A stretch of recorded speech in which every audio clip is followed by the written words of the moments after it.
If I could tell anybody one thing to keep the most eye on, where you'll learn the most, is wind direction and pressure. Whether you're fishing a low Okay. pressure, you're fishing a high pressure, and what the wind direction is, and what your water height is, right? And a Right. lot of Right. customers were shocked by that. Like, we go catch fish one day somewhere, right?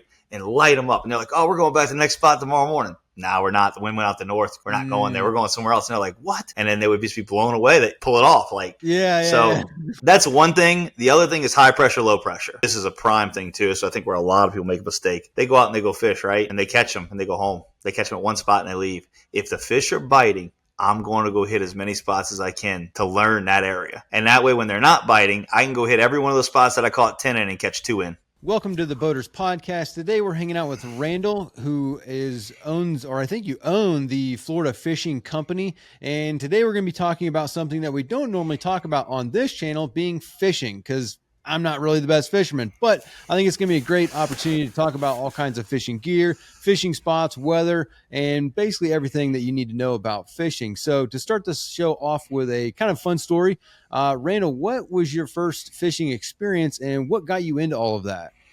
All right, so I started fishing from a young age, which I think most of us do. But I think I started fishing off of piers. I think that's where it all started. Taught my dad to get in a boat and started there. But what made this career for me was my dad took me on a charter one day, man. And once we did that, and I went with this guy, I'll never forget his name, Jody Dunwan in Louisiana. I said, man, that's what I want to do. And ran 2 or 3 different careers. And by the time that time came, I jumped the gun to it, and that was 10, 12 years ago. Wow. Wow. So start from the piers, talk to Pops into getting the boat and taking you out. But it sounds like when you actually went out with like a professional guide that you're like, oh man, this is a thing. Like I could do this like all the time. That's what hooked you. Yeah, it was the right guy, too. Like he had the energy. He was fun. You're like, man, this, I'd love to do this, give people experiences like this. And it didn't happen then. It took 2, 3 different careers I ran. And then finally I had the opportunity. I'm like, you know what? Let's give it a run. Cool. Cool. So then you just kind of started your own charter company, or like, was there just you taking the Pops boat out or what? No, I actually owned another business, which was the hurricane shutter industry. I used to own a manufacturing plant. And I got offered to be bought out at 25. I started it. I don't know if you remember Katrina, but I was from Louisiana. Katrina hit, and I started that company right before it, and it just blew up. So I went ahead and sold that.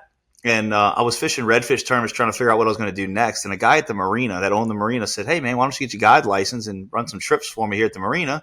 And that'll offset, some of your costs for the tournaments. I was like, well, all right, let's do it. And, being an entrepreneur and a business owner for my whole life, I've never worked for anybody. As soon as I started doing that, I saw the business plan.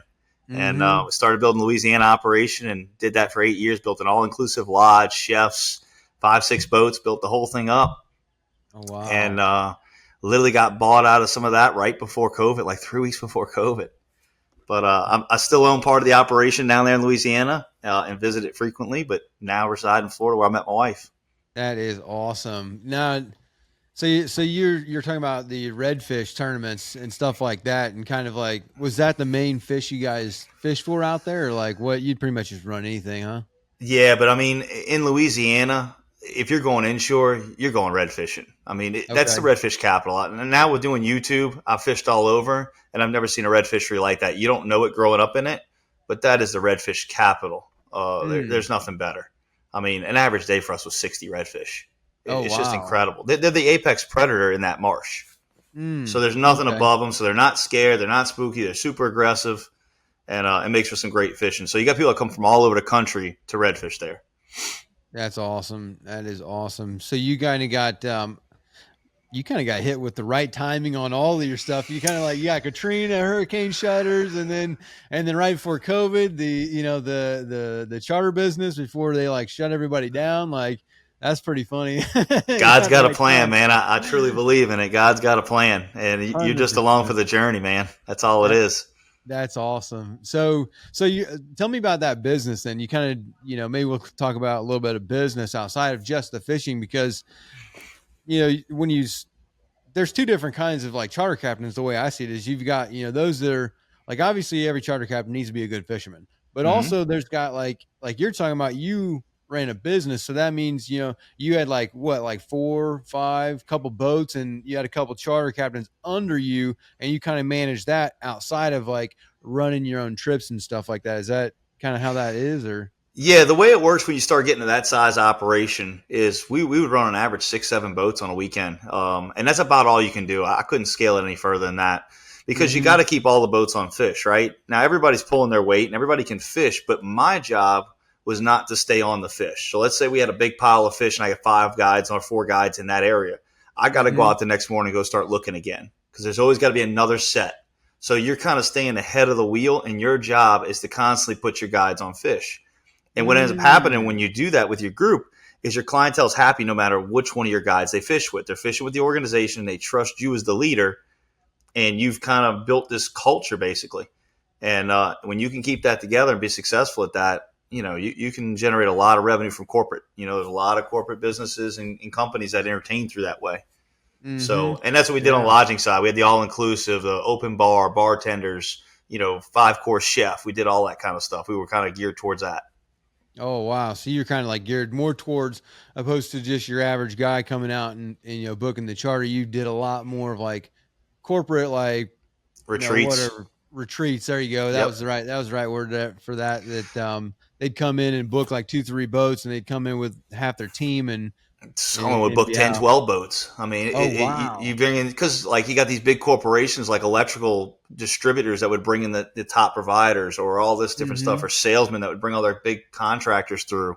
But we also, to go back a step, we also did the small guy, right? We did that too. That was 30% of our business, was the people that just drove up, stayed in one of our cabins maybe the night before and fished, or just drove up and fished. We didn't discriminate at all. I mean, we took every charter we could get through there and had a lot of fun, met a lot of great people throughout the years doing it. So you would kind of go out and kind of like figure out where the fish were that was what you did every day. You'd kind of go out and check out everything and then let the team know, like, hey, this is what's going on. Well, I was on a charter too, but I always had to stay on top of the fish. So let's say, like I said, we found an area that had a bunch of fish in the area. Well, all the guides are going to go there first thing in the morning. I can't. I got to go somewhere else and start looking for that next set, because those are going to run out or move. So my goal was, me or maybe one of my other top guys, same thing, that we felt real confident, been around a long time. Let's go look for new fish. And if we don't find new fish, we'll go where they are by the end of the day. But let's always constantly be looking for new fish, because we got to keep feeding this team. Gotcha. That was kind of the game. So were you guys more inland? You said it's the redfish capital of the world, basically. So were you focused mainly on that, or were there more like offshore trips, or what kind of fishing did you guys? I never got into the offshore, right? I never really got into that because it's a much different game, and it wasn't actually in my area. We did the 25-foot bay boat deal. So we had skeeters, Sea Pros, Laser Bays, those kind of boats with those 300s and 250s. We could run around the marsh, 4 people on them.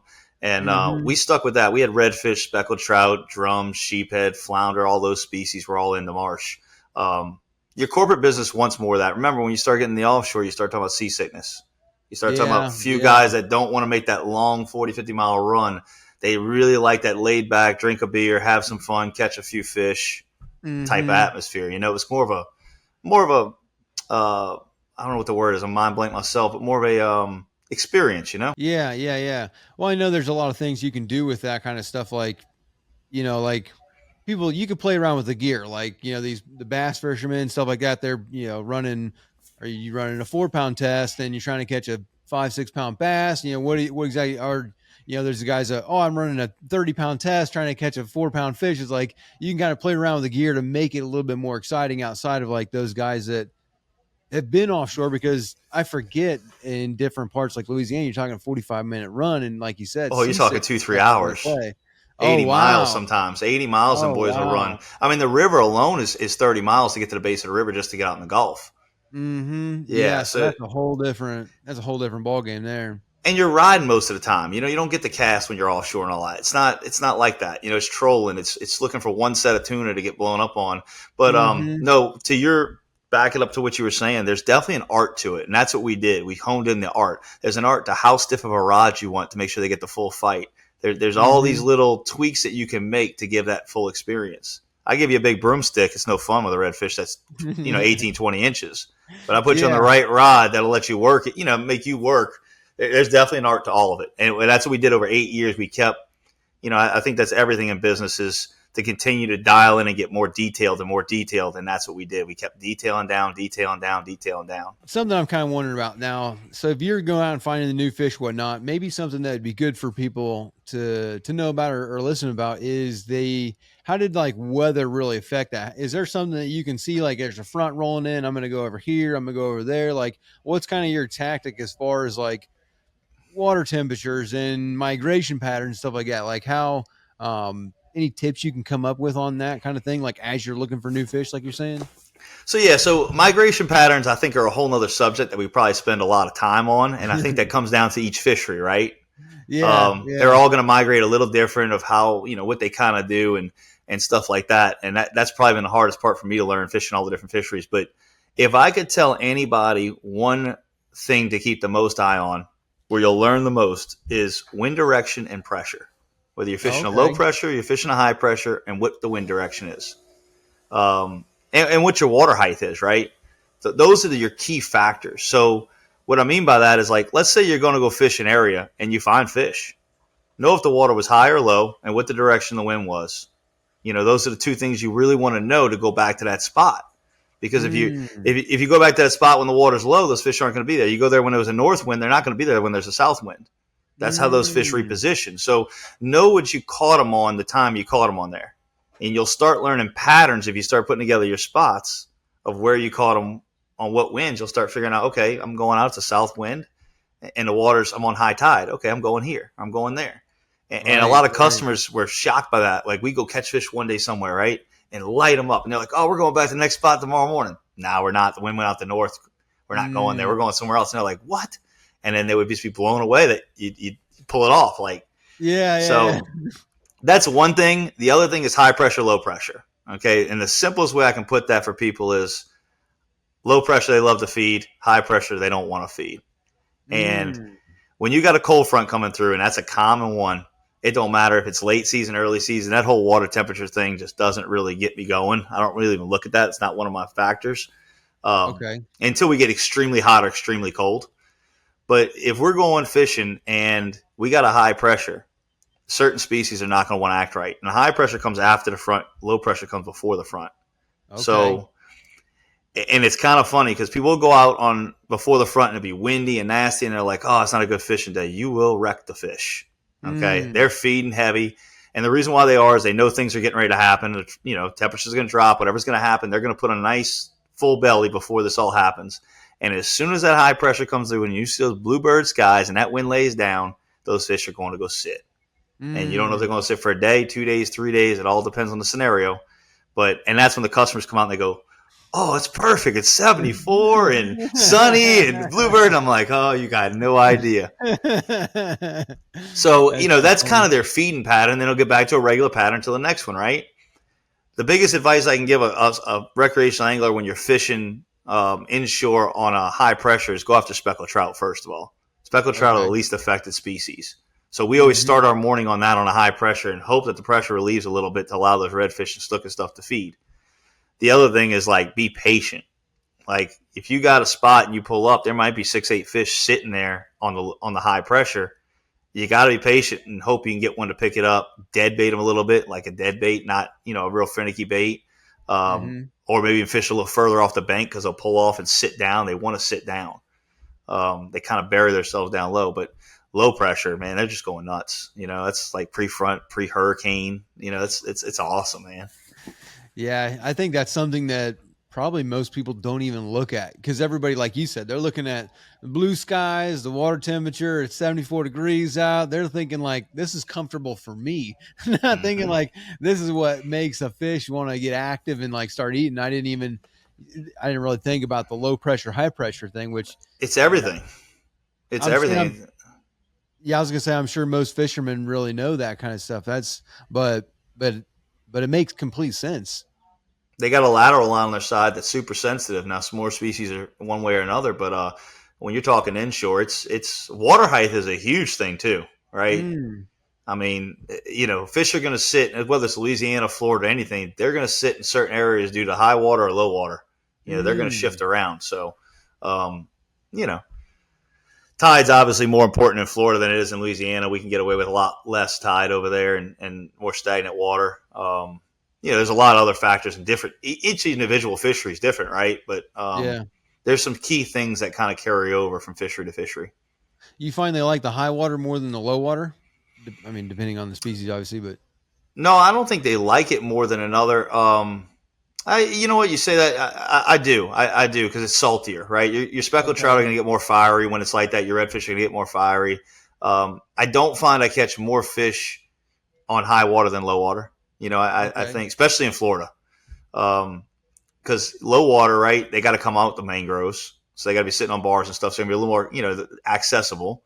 As to where when they're deep in the mangroves, you can throw all the chumbers you want in there. You'll hear them pop and pop, pop. But low water in Louisiana, it consolidates them, right? High water, we don't have mangroves. They don't have that to go in, but it spreads them out, right? They can go so many more places. So I think everyone has its pro and cons, but it definitely brings in that clean, salty water. That's for sure. On that high water. So I guess kind of that'd be your tactic. Like, let's say you're fishing a body of water that you're unfamiliar with, like as a new territory for you. Your first thing is one, looking at that pressure, and then looking at that height water. So you kind of, if it's an unfamiliar territory, you really want to go out there on a low pressure, and then you might find some hot spots based on, you won't know your wind patterns. What would you say about that wind patterns? A little bit more about that. Like, is there any rhyme or reason to any of that? Yeah, there is. North wind. I don't care if it's out 2 miles out the north or 20. They're going to do the same thing on a north wind. It's amazing how I learned that a long time ago from some old timers. They're like, it's blowing out the north at 5. Go to your north wind spots, like your winter spots, and they were there, and it wasn't even blowing. Like you would think, oh, it's not blowing, right? But they definitely can adjust to that stuff. I've done the new area thing a lot lately with the YouTube. I've had to learn a lot of fisheries. I've only been here 4 or 5 years. Time on the water can't be replaced, and that's you can't replace time on the water. But nowadays, man, you have so many, and I think this goes for everything, not just fishing. There's so many different teaching mechanisms, right? I mean, we got Salt Strong down here, who's a big teacher. We got all the YouTube videos, all the YouTubers. Like, you can definitely get a good start in your area by just looking at, doing a little bit of video watching and stuff like that on your area. But if I was a first timer in an area, I'd go out either not really on a low pressure, on a stable pressure where you haven't had a front in a while, maybe pre-front day or two.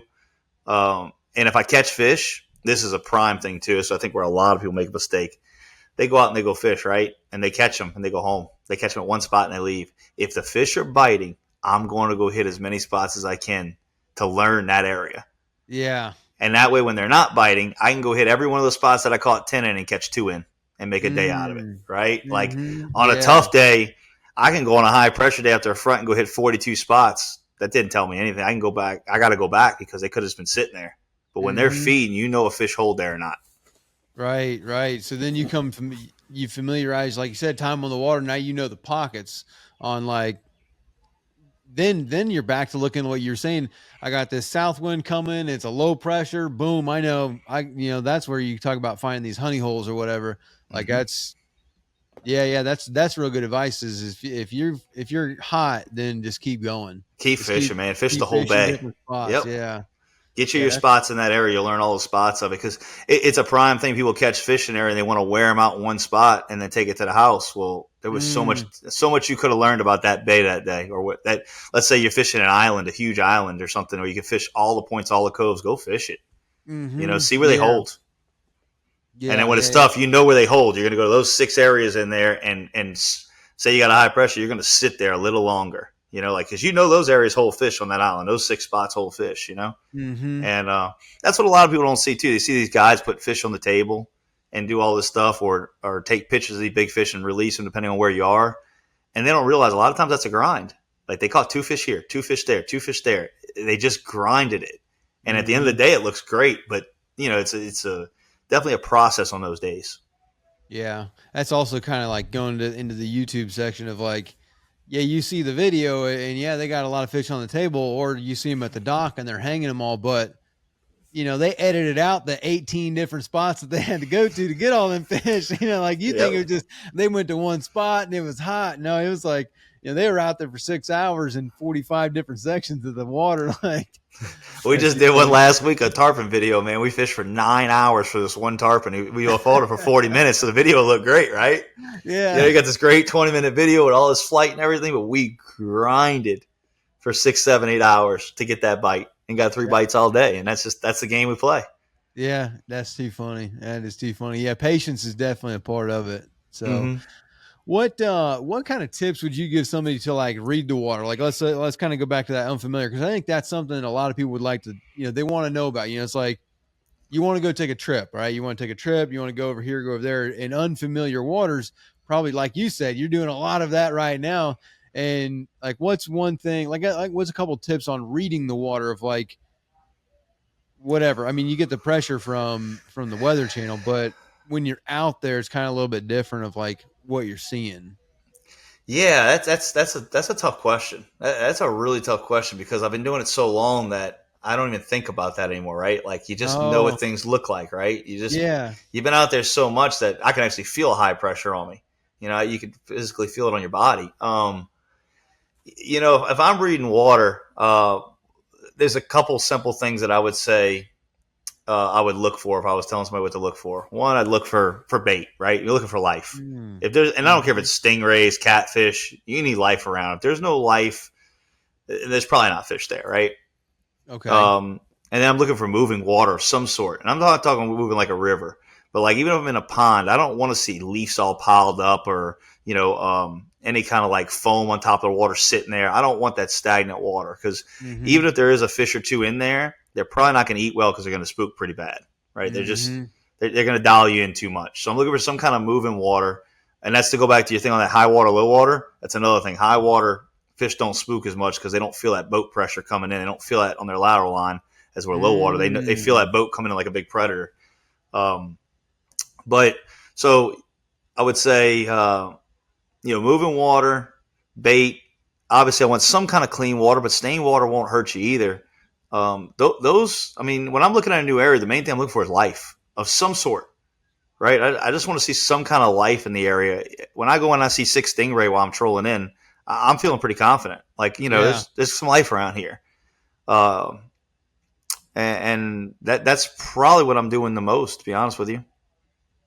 You're just looking for the life. It doesn't really matter about moving water and life. That's pretty much your two Yeah, I big don't want things. stagnant water. I don't want stagnant, nasty water. I want some kind of decent looking water that's moving. It's got a little bit of movement, whether it's from wind or from tide. And that bait, man, and I don't mean bait by like just little baits, right? I mean, obviously, we want some of that around too, but I mean bait like catfish and stingrays and just whatever, just some life. Mullet are key, Hmm. man. You find mullet, you're usually gonna find some fish around. They don't eat them, but they run with them for sure. You'll always see some Yeah. redfish and some mullet. Um, but yeah, that's kind of what I'm looking for when I'm on the inside. Okay. Okay. Let's talk a little bit about like lure selection and stuff like that. How do you? I mean, I really don't even know how to ask this question because it's like there's just so many. Like, what are we talking about? Like, what species are we talking about? What are we talking about? Like, what are we doing? Like, let's say you're fishing a certain spot and a certain type of fish. How is it that you kind of go about deciding like whether it's time to change up your bait or like, um, change up your lure or how do you kind of go through that? I don't even know if That's a I don't know loaded how to ask question. that question. It's too big. Yeah. It's like, oh, like how do I even start this discussion? Because I know that's like something that a lot of people want to talk about. They're like, what bait or when do I change my lure? Or like, I know there's fish here, but it's all the other stuff. Like, well, you're on a high pressure. They're not hungry. They're not going to eat. You got Like, to set it on the bottom, let it sit there. Yeah. I yeah. mean, dude, if we pulled a bass angler on this channel right now, this would be a 2 hour answer. Oh, I Okay. I bet. Oh, mean, I like those guys are bet. going to philosophy so deep, way deeper than I'll ever go with it. But to be honest with you, man, when fish don't want to bite, I'm throwing bait at them, right? I'm either Okay. throwing a dead bait or a live bait at them, depending on what time of the year I'm dealing with and what kind of situation I'm dealing with. When I just don't know they're there, like if I'm learning an area, it's very rare I'm going to throw plastics at them. Okay. When I know there's fish in an area, I'll start playing a little more. But if I had to take inshore, if I had to take 3 baits with me, it'd be a top water, a 3-inch, like shad soft plastic, and a spoon. Okay. Gold spoon. Those would be my three baits. If I'm red fishing, I'm looking with that spoon. Even that spoon, man, a gold spoon, been around since the '80s. I live and die by them still. Maybe even longer than that. I've just only been alive that long. But man, I mean, the gold spoon is like a territory like cover, right? Like you cover some ground. When fish are feeding, I don't care if it's snook, redfish, trout, they will eat that gold spoon. Hmm. It's weedless. It's easy to work. You can bomb it a mile. It's a go-to for me. But 3-inch soft plastics are also great. A million different ways you can rig them. And then top waters are always your first light, big fish type of deal. Mm-hmm. But yeah, I mean, and same with color. Like, all right, one other thing a ton of people ask about color. If you want to make that real simple, dirty water, dark colors, clean water, light colors. I mean, just make it simple. Make it real simple for yourself. And that's how I would, out the gate. And if you're not, the other thing, this is the thing I live or die by too. If I'm not confident when I'm throwing, don't throw it. Like, you're not going to catch fish, dude. I don't care who you are. If you're throwing a lure and you don't think the fish is going to bite it, you're not getting a bite. Like, yeah, it really works that way. That's too funny. It's incredible, man. Like, it's like golf, right? Like, if you look down at a golf club and you don't think you can hit with those clubs, you don't like the way they look, you're not hitting good shots. Like, it's just not happening. Yeah. That's exactly what I was thinking, but I wasn't gonna say it. But yeah, that's where I got it from, man. I grew up playing golf, and I'm like, when I started fishing, I'm like, man, I don't like this. I never caught anything. Yeah. Guy next to me, you're throwing the same thing, and boom, he's hitting them. Yeah, it's a confidence thing for sure. I like the dark water, dark colors, light water, light colors, and silhouettes. That's all we're looking for is silhouettes, Mm-hmm. And then obviously light baits, always going to be. Depending on what you're going for, it's going to be. They like the blood, Give them yeah, it's funny because like I see it all the time. Let's say we're speckled trout fishing, right? And we're throwing live bait with customers, and I put one on soft plastic. They'll catch the bigger fish, the soft plastic. They will definitely catch the bigger fish for sure. Our more quality fish always come off of those than they do the live bait. You'll catch more numbers on a live bait. But another tip I can give people too, if you're throwing a soft plastic, it's got any kind of sparkle or anything in it, like a speckled trout or anything, after you catch a couple of fish, throw that thing away. Once it gets scarred up, it loses that flash on those sparkles, and you'll get half the hits you get. Okay. So, that's interesting. That's good to know. I learned that over time with those speckled trout. They'll teeth it up, and then it just kind of gets that dull look to it, and you just don't get half the bites. That a lot of what they're seeing is that shine, right? Tarpon fishing, we're doing the same thing with thread fins. We're just looking for it to throw that flash off to get their attention. Yeah, and that kind of goes into like a numbers quantity game. Like, there might be some fish there, and if you've lost that dull, they might not see it. Whereas like the shinier one, let's say there's 10 of them there. Well, 2 of them might see it, but they don't go for it. Whereas the shiny one, maybe 6 see it, and now you got kind of like a higher percentage of whether or not you're going to get hit or not. Correct. And then you're also going to get that reaction bite, right? You're going to get that instinctive. A lot of what you're getting is instinctive, and that's what you want. You want those reactions. Yeah, no doubt, definitely. That's good. Do you, being inshore, do you use a lot of electronics, like a lot of sonar, any of that stuff? Funny you say that. I actually do a lot of offshore fishing. I was actually offshore 90 miles yesterday. I do a lot of both, man. A lot of both. A lot of crazy stuff, too. We just went to Louisiana and caught 3 200-pound swordfish in a bay boat. Oh, wow. We do all we do anything we can do, right? Like yesterday we were catching grouper and snapper and yellowtail snapper 90 miles off in a bay boat. We were having a lot of fun. So I don't just stick to the inshore. That's just where I guide, right? The YouTube, I do it all over. Right. I just love the fishing in the outdoors. But I lost your question. What was your question again on that? I was just going into like what kind of like electronics and how you use those to kind of dial in. But I mean, it could go either way. Like we can talk about offshore stuff. We can talk about inshore stuff. I mean, you can use electronics, both. But I don't know how much of a part of your game is in the electronics and using that tool.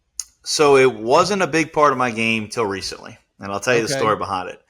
I work with a company called Striker Gear, clothing line company, and they invited me up to go ice fishing because that's their roots this last winter.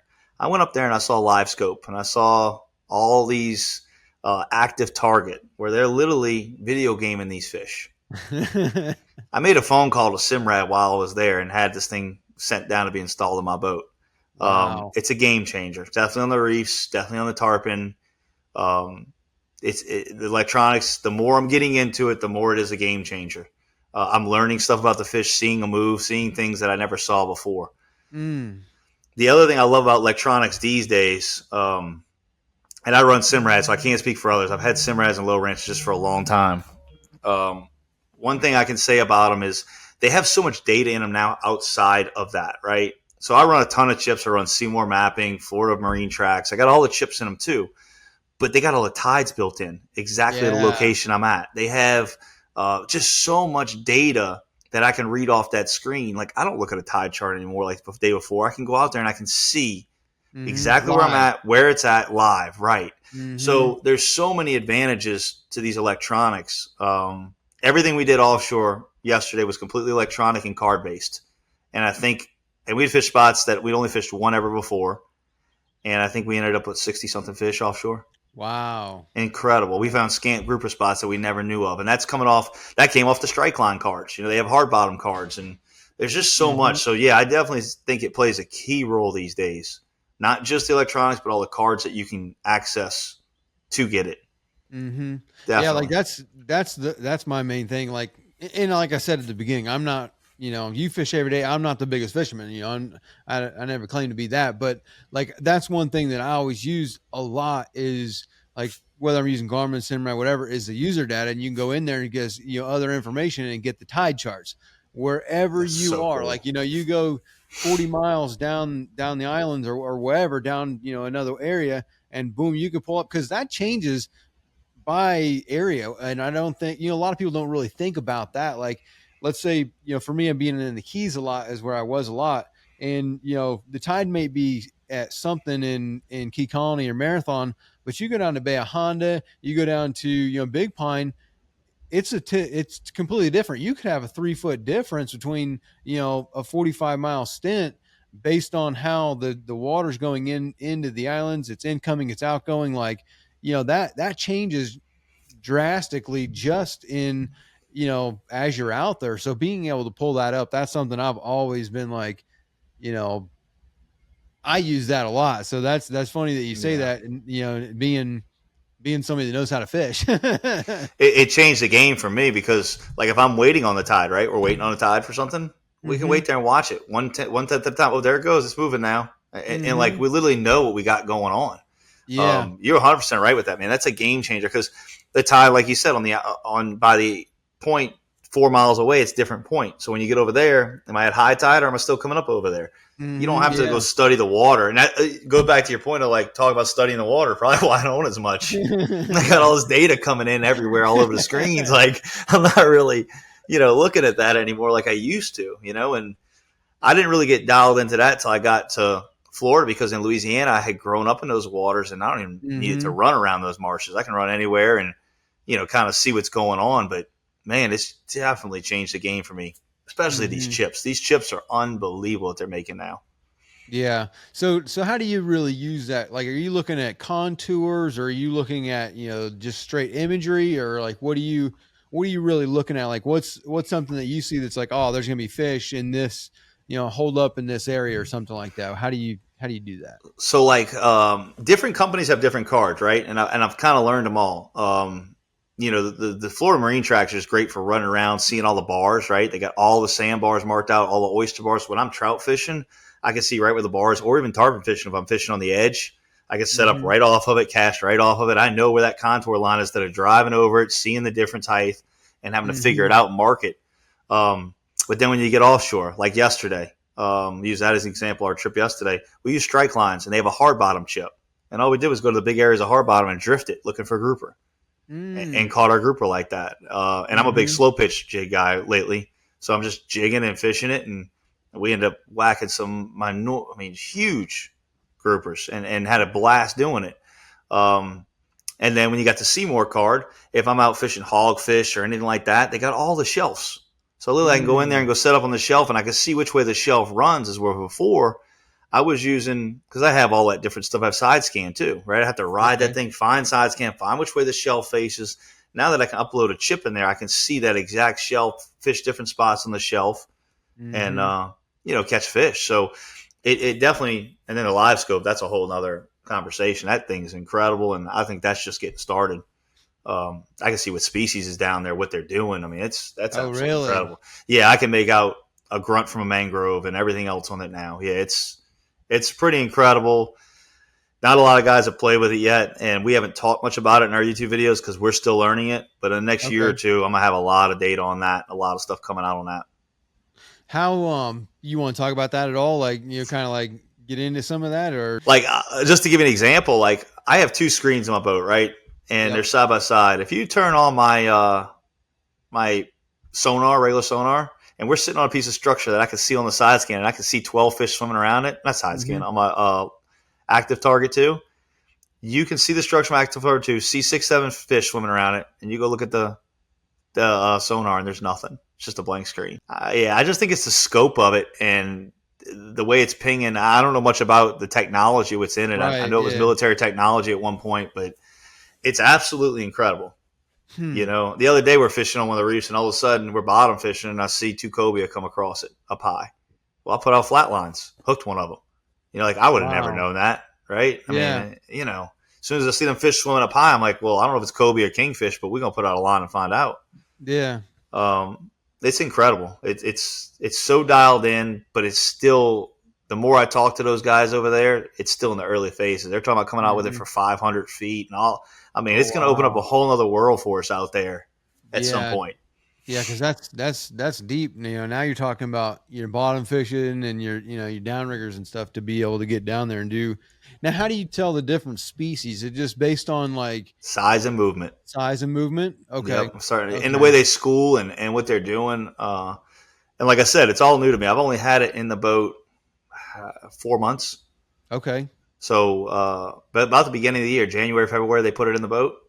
But I'm super highly impressed that everybody who sees it, whether it's customer or YouTuber, they're like, "This is game changing." Like, all the YouTubers tell me, "You better keep this quiet for a little while. Keep that quiet for a little while. This thing's game changing." But like I said, it's gonna take me a year or two to really understand it. But I saw those freshwater guides up in those lakes when we went ice fishing, and I was highly impressed by the technology. Okay. Yeah. All right. So then let's kind of go off of that then, because obviously it ain't gonna be what everybody's got right now. What are something that you see, like if you're going around, you see contours, what's something that is going to make you stop on a spot and try and fish it? What's something that you look for as far as like bottom structures, contours, any of that stuff? What's something that the average guy can kind of be like, oh, check this out, so he stops and fishes it. When it comes to, let's talk about like offshore and nearshore. I mean, reefs are going to be your first place to start, right? Okay. I mean, a lot of the numbers are public, so you can get a lot of that stuff. It's a great place to start. Finding spots out there can get quite expensive because of the fuel. I mean, you can spend a lot of money for those spots. So I recommend buying some of these chips. They'll definitely help you get rolling. The one thing I've learned about offshore fishing usually too, unless it's a true wreck, if you find any kind of shelves or rock piles or anything, if you go ahead and ride around with your down scan or side scan imaging sonar, you'll see other spots in that area, right? They're not one spot for a long ways. It's a long ways from a group of an area. So you'll have this area hard bottom that's maybe a mile or so, or half mile round area. And then you'll have 10 miles, 5 miles between the next area, but work that area. You find some good spots or somebody gives you a couple of good spots, numbers outside. Go when you catch some fish in there, just kind of move around. That's what we do a lot of drifting when we grouper fish and stuff. When we're watching the machines and just kind of drifting around and seeing what we see. Found a lot of structure like that. When it comes to the inshore side, if you can find points in pockets and coves that have like a deep trough in them or something, you're usually going to find some fish around there. That's usually, you'll see that greener water in that hole, and usually like up against the mangroves or something. I see it a lot in Tampa Bay where I'm at. They say they're old bombing holes. They're from old that's what I've heard from people. I don't know how true that is. From like all the old school bombing testing. But those areas seem to hold a lot of fish. But we've always said 20% of the water holds 90% of the fish at any given time of the year. So Mm-hmm. I was taught a long time ago, never leave fish to find fish. So my point behind that is if I go into an area and I catch 2, 3 fish on a point, maybe 2 points in that area, I'm going to work that area for the day, just all around it until I can find the perimeters of the fish. Fish always have perimeters, right? There's always an end to the right, end to the left, end to the north, end to the south. And they So if you pocket. could, yep. So if you can find the perimeters of that set of fish, because my true belief is that when these fish come in the marsh or in the mangroves, they come in a big pack and they break up into smaller packs, and they kind Okay. of have because they're going to school back up, right? When they go make their, and we didn't talk about this, but when they go make their migrations, they're going to kind of congregate back together and they're going to kind of go move, So Okay. if you could find perimeters of fish in an area, then that's where I would stay. I would never take a spot and fish 2, 3 spots in an area and catch a few fish and then go run 20 miles unless I really knew that area and really knew something. I would Mm-hmm. just keep finding the perimeters because you might be on the outside edge of the fish, right? If you go to the Right. right, there might not be anything. But you go to the left over there a little more, maybe a half mile, quarter mile. That might be where the main pack of that fish is. Hmm. So Yeah, that's that's kind of interesting. yeah, I mean, it's obviously completely different offshore, inshore, right? But and then pelagics are a whole nother animal. Mm-hmm. But you know, they're all great, right? It's fishing, man. The outdoors. Yeah, yeah, I'm with you 100%. So, all right, you kind of were given like something you said earlier with the three different kinds of stuff that you were taking, like your basic pack. What's something like gear wise? Let's say, man, that's another question. I'm thinking of these questions and I'm like, it's so hard Deep, huh? because yeah, being a hardcore fisher, I'm looking at it from the outside thinking, yeah, but like you've got inshore, you got offshore, you got rivers, you got lakes, you got lake. You're like, we got to dial this in. What are we talking about here? I was trying to think of like something that you could say for like gear that someone might want, like, three, default pieces of gear that you would take out with you. Like if you're inshore fishing, what's three things that you would take, like no matter what, that you would take in there to So go I fish? can give something for all types of fish, and we can go into all types. There's Okay. one thing that I will not step away from. That's fluorocarbon leader. Every Okay. rod I ever touch, I don't care if it's bass fishing, lake fishing, stream fishing, offshore fishing, we're going to run fluorocarbon leader. We're going to run a piece on there. It's just one thing I will not go away from. Um, and then when it comes to other gear, what would I mean, obviously, man, like you said, rods and all that, you get into real specifics and all that. I mean, if you're looking at, if you're just an all around fisherman, spinning rods are just the way to go. Anything, right? You can do anything with a Mhm. spinning rod. Offshore 5, 6K, you can do anything. And inshore with a 3, 4K, you can do anything you want. Um, but even bass fishing, a lot of guys fish with the spinning rods, spinning reels. But man, that's a tough question. That is because you got to get specific on what you're Oh, what, doing. what are we doing here? Yeah, what we're doing there. But I mean, one thing I can definitely think of is no matter what kind of fishing I'm doing, I'm using fluorocarbon leader. Like we're running Yeah. fluoro. I got every different size rolls of fluorocarbon in my boat from 10 or really not that low, 15, 20, all the way up to 150, 200.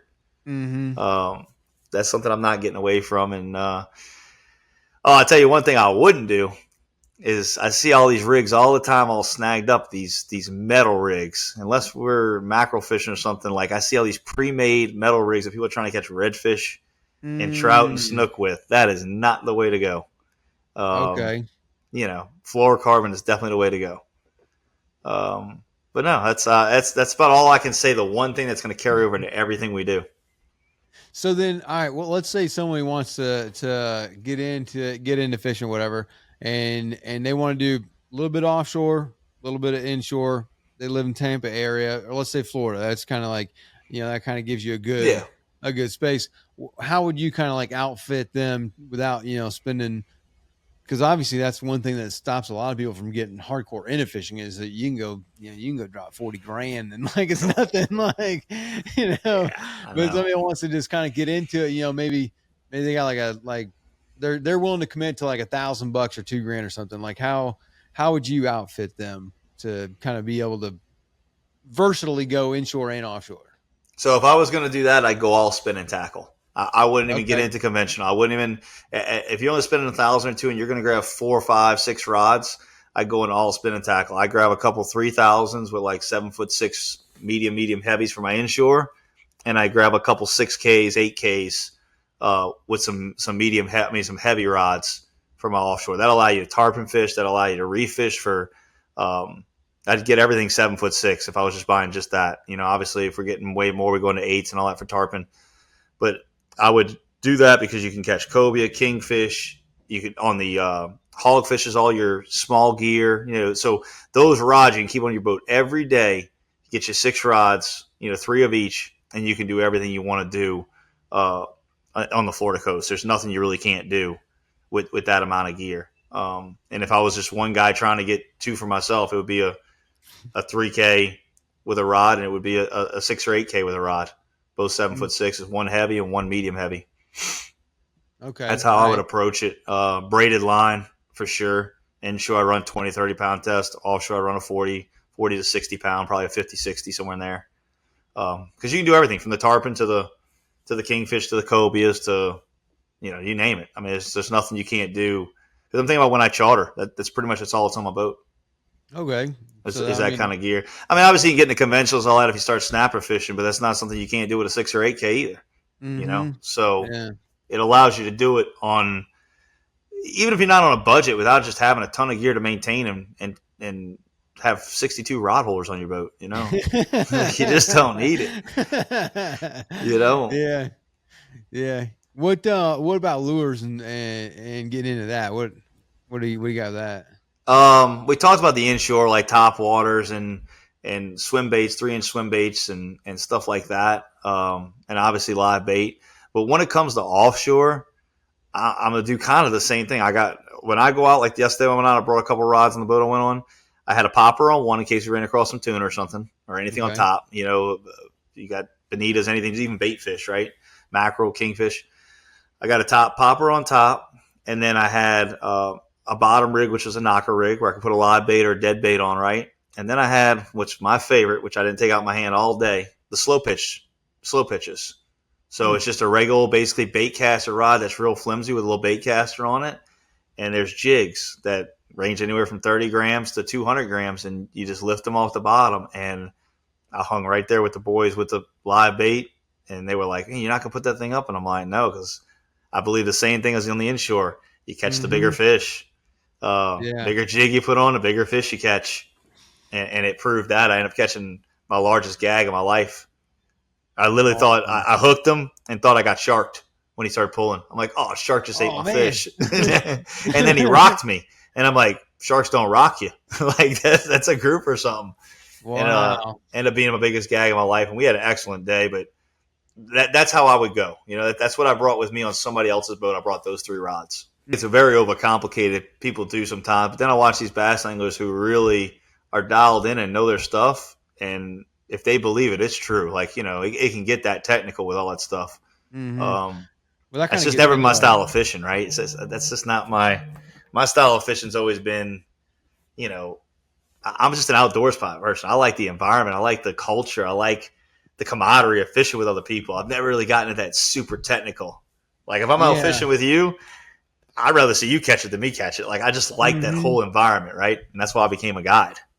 That's awesome. Because I was gonna ask about, like, we were talking about chum and stuff earlier, like the scents and the attraction and stuff like that. Like you get into that, that's a whole nother thing. Like you said, the bass guys, they get all into that kind of stuff, and I don't, I don't really know where to even start with the questions, I mean, I bring a couple plastic cases on boat. I don't have a ton, right? Like unless I'm going to especially do something, because I just never got into all that technicality stuff that much. And there's guys that do. There's a guy who's great for it that a lot of guys look at in Florida. This guy, C.A. Richardson, Flash Class TV, and he specializes in lures, and he's been doing it 20 years and still can talk about them. Like there's still more to talk about. Like you can go deep on that stuff, but I mean, it's a trial and error. Like I said, it's a lot of confidence too, right? I mean, if I throw something in it and I don't like it, I'm not going to catch anything on it. I pick up a jig and I don't like the way it looks, color. Like literally, I go through my jig pack and there's no science to it. Yeah. I'm just looking, that one looks good. This is the day. That's funny. What about any kind of techniques when you are fishing? Like, Actually, let's start with this. Like, what kind of mistakes do you see? Being a guide, you see a lot of people. You've seen a Mm-hmm. lot of people fish. What are some of the most common mistakes you see people make? Like, I'm sure you could go with that. You probably got We can stories get as for days basic on as this we want, or we can get as complicated as we want. one. First um, one is they hold the rod upside down, right? They flip it yeah. upside down and hold the reel up top. That's the first one. No, but I don't see a lot of mistakes. I see a lot of people that just haven't done it, and that's a lot of fishing. Is like I'll get people that don't know how to cast well, right? hmm And people will be other people in the boat will be trying to tell them how to cast. And look, once you understand the basic of how a trigger finger works and how it works, the only way to learn is to do it. So I just hmm tell them, look, just keep casting. By the end of the day, you're gonna be good at this. Like, there's no way to like tell you how to do it. Once you understand that this finger lets go of the line and the rod goes that way, from there it's a matter of practice makes perfect. Um, but I can't say there's a lot of mistakes that I see continuously. I mean, different fishermen fish different ways. Some are real quick at the trigger on it, but that all depends on what you're throwing. Like hmm it just can let you know. Once again, it can get real technical, right? We're throwing lures, we got to stick them quicker than we're throwing live bait or dead bait. We want them to eat it a little more. Um, but yeah, I don't see a lot of consistent issues. One probably the biggest one is people reel against the drag, right? The drag will be going out. You hear it going zzz, zzz, zzz, and they're turning the handle. Well, all Mm, you're doing is twisting that line up, and at some time it's got to recoil. yeah. So, and you're wearing that reel out. You will wear your gear out quick like that. Probably another one that I see a lot of is people drop the rod, right? So they'll be reeling and they pump and they drop it real quick and they try and reel. Well, I had a tarpon on the other day, and that it wasn't the day I was telling you about, but the day after that, I had a customer group, and we fished with two fathers and two sons. We fished for 5 hours and got one tarpon bite, right, and a bunch of sharks. At the end of Mm, the day, we hooked one, the last hour of the day, and they fought it for 30, 40 minutes. They never dang. took pressure off that fish. When I got it to the boat, the circle hook was sitting in the corner of the mouth. It never penetrated. It Really? jumped 3 times, and they fought it for 30, 40 minutes. If they'd have It dropped didn't that even rod cut the one hook. time, yep, they tried to, and it barely touched the side, and it never. I literally dropped it out, and that's after Wow. 30 minutes because they didn't let pressure off. If you drop that rod, that's how I see a lot of fish lost. Right? I mean, Mm, and it's just because what people don't understand is when you're reeling, when you go lower the rod's got to be lowered at the same point at which you're reeling, if not a little slower, so you keep that rod bent. But I thought that was hmm quite impressive that all two of the boys and both dads all got on the rod and they kept that rod bent the entire time and landed that fish, and that could be the difference, right? hmm So I would say those are the two biggest things that I see. It's reeling against the drag, and especially when you're in a fight with like a tarpon for 30, 40 minutes, like that stuff matters, man. Once you get 10 hmm minutes into 20 minutes into a fish fight, you're like, you really want to land it. It really hurts when you lose that one. Yeah, yeah, yeah. You get two, three What? bites a day. You're working for them. Yeah. How would you recommend someone mess around with that drag? Like, you know, how would they tell whether it's too tight, too loose? How to mess with that? We're getting some loaded questions here, but yeah, no. Once again, it comes down to the species, right? If it's in the rod hole and we're fishing like we call flat line, just a bait with a hook out the back, we want that drag pretty loose, right? We want it. Okay. We don't because if that fish comes and hits it at a wide open speed, he's going to pop it instantly if it got any drag on it. I want him to kind of spit with it. I want to pick it up, tighten up the drag, and get him tight. If I'm tarpon fishing, I want it barely where I can pull it out, right? And if I'm inshore fishing, I want it kind of in between those two. Mm, So okay. kind of gives you an idea. Like tarpon fishing and bottom fishing, I would say are about the same. I barely want to be able to pull it out. But I'm running 60-pound line and leader, right? But you're hmm just gonna pull on it to where it can barely come out. Inshore, it's like an in between. Like you don't want too much, too little. It's kind of a finicky spot. Because you can always tighten it down. You go in the mangroves, you can tighten it down. I thumb it a lot, what they call thumb it, like where I Mm, grab the spool a little bit. Like that's kind of my extra drag. I don't ever tighten it in a fight. I just kind of yeah. rub my finger on it and kind of slow it down when I need to. And then, like I said, if you're throwing flat lines out the back, just you got to loosen up those drags. That fish will hit it at a speed, that you got to be able to let him run with it, and then because you're using circle hooks. You're just tightening up and tightening into them. Mm-hmm. What is there something that someone would be able to know? That's a hard question. I was trying to think of with your story in the tarpon. I mean, after a 40-minute fight and the hook didn't even set, it's kind of like, is there a way? There's not really a way to know if it did or not, because like it's, he's got the line. As long as you keep the rod bent, then you've got pressure on it, so it's not going to relieve out of there. But if you drag's too tight or too loose, that kind of like throws in there. But there's not really a way for somebody to know. No, especially like on a tarpon. That's a very bony mouth. That's like 100 million-year-old fish, man. It's an interesting Mm-hmm. fish. A very hard one to get a hook into the side corner. My whole point of that was like we just kept a bend on the rod. It didn't matter how tight the drag was or how loose the drag was. That just made how long the fight was going to be. Well, we kept a bend on that rod. As long as we kept a bend, we got it. And that the reason why I told that story was that was a fish of a lifetime for two fathers and two sons together. Yeah. That one of the guys was born and raised in Tampa and never caught a giant tarpon. It was over 100 pounds. Wow. And it could have been that easily lost. But instead, they have these amazing pictures. They got in the water with it, all these memories because of that one technicality that they pulled on. Like they didn't have it hooked right, but if you do that, the chance of you losing it are just so slim with pressure on it, But there's nothing we could have done to stick that hook in there. It just never went through, and it just wasn't going to, and that's just what we had on that fish. Do you find that pretty common where you get quite a bit that hasn't? The hook never went in without losing it. I mean, like no, I've had some get in the cheek. Like, yeah, we lose a lot to the jumps, right? And I'm shocked that fish didn't lose to the jump. But even when it jumped, they kept a light pressure on it. Like they didn't really bow to it and give it true slack, which I'm glad they didn't.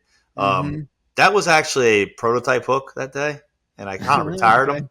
It was a company had given me to test out, and I had them on 3 rods. Well, I cut them all off after that because what it ended up being was that hook was a little too thick. It was real thick in the barb, and it just was not going to work on tarpon. It'll work on grouper and red snapper, but it wasn't going to work on that.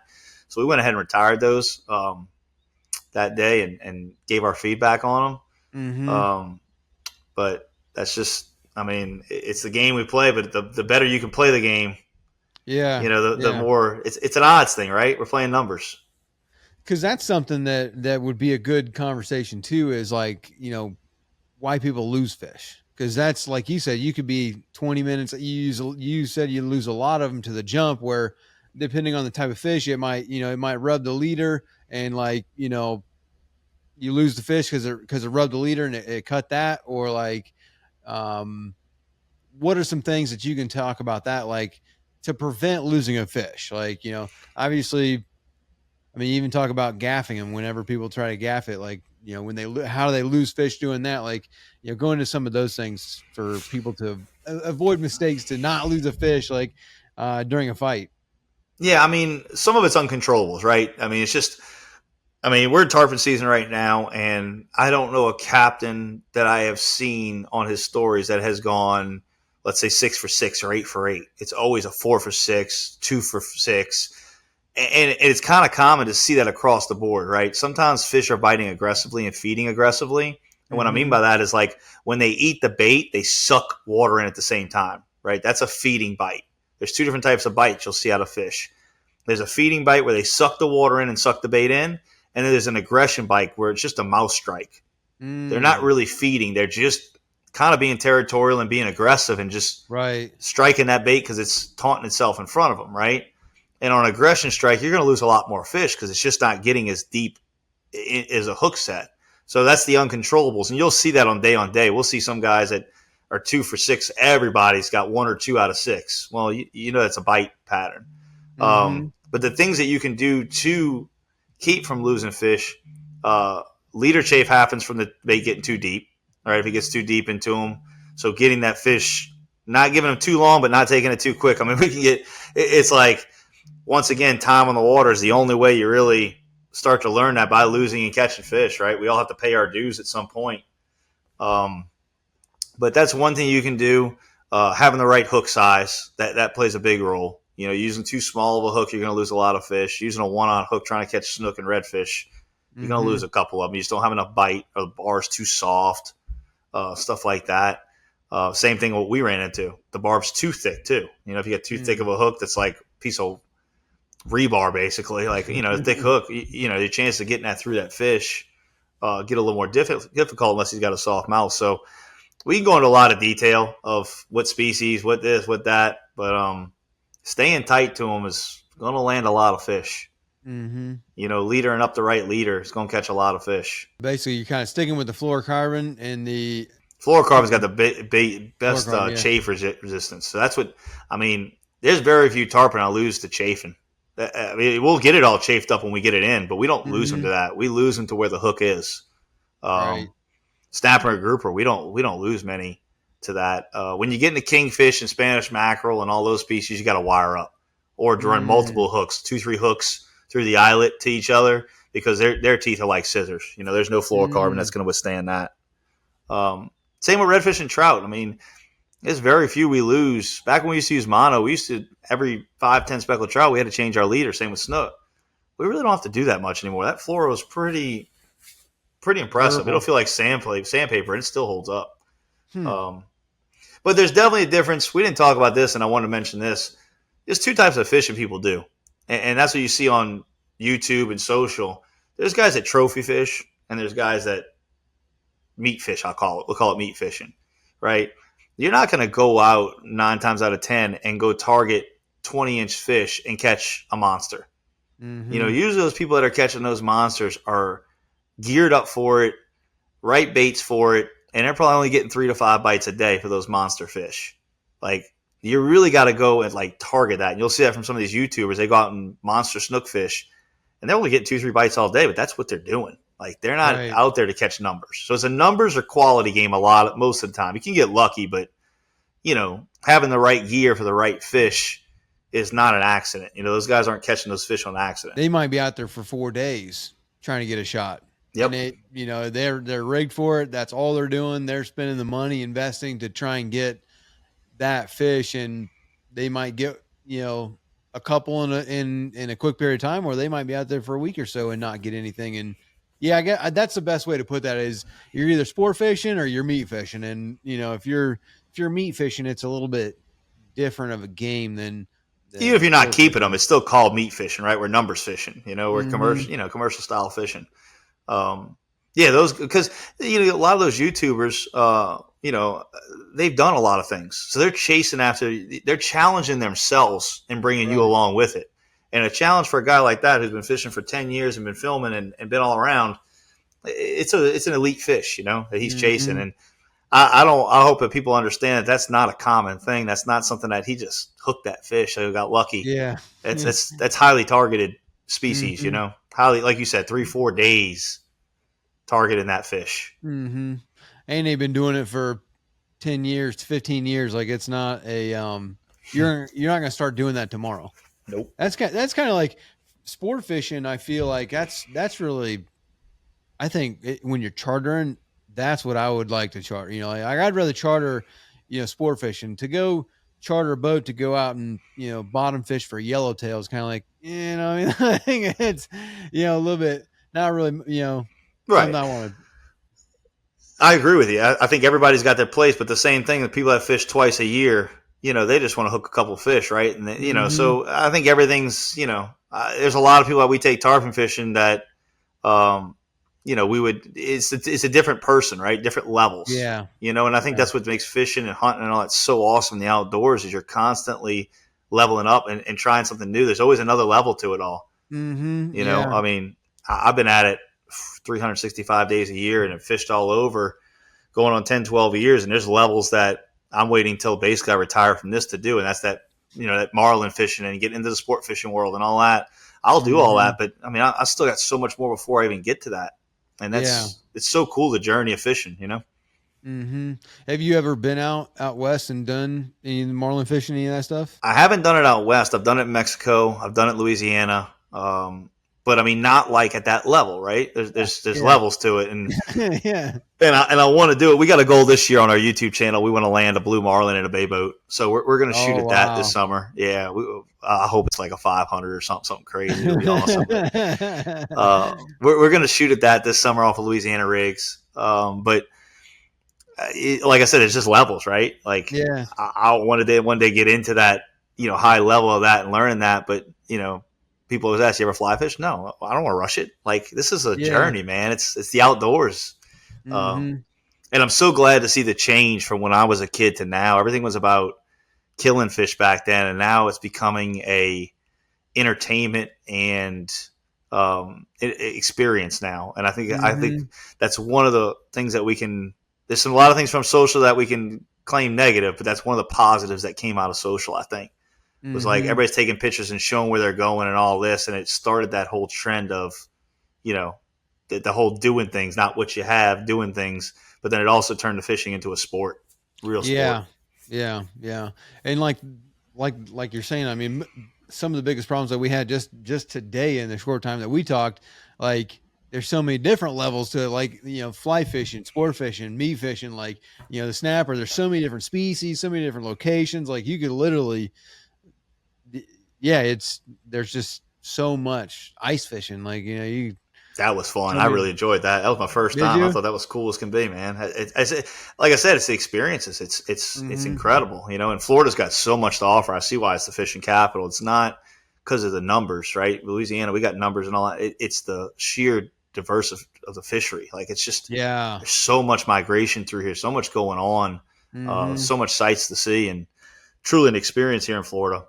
But there's just so much, man. I mean, like, I can encourage everybody, and we're trying to group up with other YouTubers to get that growing, because it's Mm-hmm. sustainable at that way, right? Back in the day in the meat hauling, it wasn't sustainable if you brought that many people to the forefront. But the way it's being done now for the pictures and the entertainment and the education part of it, it's sustainable. So Mm-hmm. I really hope this whole thing grows in the outdoors, and people that are into boating, you're seeing that more and more too, right? I mean, you're a boating channel. You're seeing more boats that are dual purpose. They got Oh forward yeah. seating, but then they also got the fishability, the one live well in it. They're Yep. making them, and that's what we want to see, man. We think that's awesome for the industry, the true outdoor experience of all of it. Mm-hmm. Yeah, they're packing boats these days where it's they're trying to do everything like I saw one the other day. It's I think it's been out for a little while, like a surf pontoon. So you got like the pontoon boat, but yeah, it's a surf boat, and it's like they got maybe some rod holders on here. So now you're talking going from wake surfing in the morning to fishing in the afternoon, and then hanging out on the pontoon at the end of the day. It's kind of like it's like three different types of boats all into one. So yeah, Really we're cool. seeing that for sure. Yeah, I've been working with CPro for 3 years building the fishing side of it, and they put out one called the Sandbar Oh Edition, really? and it's been the number one boat for a couple of years as far as that, because it's got the sandbar, it's got the fishing, it's got the racks for the paddle boards, it's also got live wells, it's got every aspect, and it's our Mm-hmm. number one boat. Like, they actually added it in different sizes now because of that. So it's great to see. It's great to see families doing all the things and groups of friends doing all the things. Like, this is what we want to see in the fishing industry. Yeah, because it's giving you the ability to do like the full day experience where like in the morning you can go do something, in the afternoon you can go use it, go fishing in the morning, Mm-hmm. sandbar it in the afternoon, and then sunsets at night. Like it's gives you the comfortability to be on the boat all day and not wear it out. Like if you got a flats boat, like you're out there in the sun, just direct, like you're gonna wear that out throughout the day, like for most people, and you can't pack your family on there. So it's I think the yeah. wives are being a big part of that these days, right? Like, Yeah, I yeah. mean, I've seen more those what do they call them, the green boats, the aqua greens and blues and Oh stuff, and yeah. I think that's all bringing that all to the forefront. And I Mhm. mean, what I've seen in the boating industry with forward seating, how that's just become standard and on every fishing vessel that was ever made now. I mean, Yeah. every company is doing it now. And that just Mhm. shows you that the families are getting more involved. It's not a guy's thing anymore, and that's great Yeah. to see, man. It's just that's what the outdoors and fishing was supposed to be about: family bonding, friends. Like, not just hardcore, you know, Yeah. grind fishing. Like, that's Right. there's a place for tournaments and all that, but it's great to see the boating world doing this. 100%. 100%. So, all right, Randall. Well, I appreciate you coming on. This was a great episode. I think that people are really gonna like this. Where can people find more out about you? So I got a YouTube channel. It is my name, Randall Shaw. I've been doing that for about 2 years, getting ready to ramp that up heavily. Heavy on Instagram and Facebook. And then the two companies that I own are Florida Fishing Company, floridafishingco.com, and Louisiana Fishing Charters, which is la-charters.com. And I also have a teaching fishing website called Landed, Landed, fishing.com. That's going to be another one you can learn a lot about what we talked about. I go into species on there.